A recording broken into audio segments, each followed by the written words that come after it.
दररोजच्या कामाच्या निमित्तानं प्रवास करण्यासाठी मुंबईकर लोकल ट्रेनचा वापर करत असतात. लाखोंच्या संख्येने वापर करत असताना काही जण तिकीट काढतात, तर काही जण महिन्याचा पास काढून प्रवास करतात. मात्र चक्क काही पैसे वाचवण्यासाठी एका दाम्पत्यानं चक्क AIचा वापर करून बनावट पास तयार केला. पण ही त्यांची लबाडी पोलिसांना कशी समजली ते सविस्तर या व्हिडिओमध्ये जाणून घेऊया.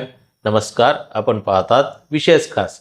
तर मंडळी, गेल्या काही वर्षात AIचा वापर वाढलेला आहे. मात्र याच तंत्रज्ञानाचा वापर करून दाम्पत्यातील पतीनं आर्टिफिशियल इंटेलिजन्सच्या मदतीनं बनावट डिजिटल पास तयार केल्याची धक्कादायक माहिती समोर आली आहे. हा पास त्यांनी कल्याण ते CST लोकलमधून प्रवास करण्यासाठी केला होता. TCच्या जागरूकतेमुळं संपूर्ण प्रकरण समोर आलं आणि शेवटी या दोघांना थेट तुरुंगात धाडण्यात आलं.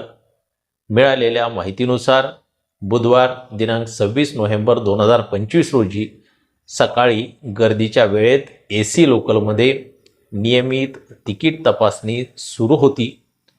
त्यावेळेस TC विशाल नवले हे प्रवाशांची तिकीटं तपासत असताना त्यांना आरोपी महिलेचा पास पाहताना संशय आला.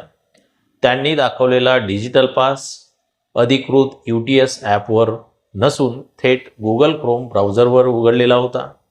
सर्वात महत्त्वाचं म्हणजे डिजिटल पाससाठी आवश्यक असणारा QR कोड त्यात नव्हता. मग TCचा संशय वाढताच TCंनी पासवरील क्रमांक रेल्वेच्या हेल्पलाईनवर तपासला.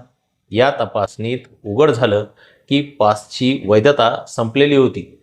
शिवाय तो पास त्या महिलेच्या नावावर नसून त्यांच्या पतीच्या नावावर आहे. त्यानंतर TCनं महिला प्रवाशाची कसून चौकशी केली, ज्यात त्यांनी कबूल केलं की हा पास त्यांच्या पतीनं AIच्या मदतीनं तयार करून दिला होता.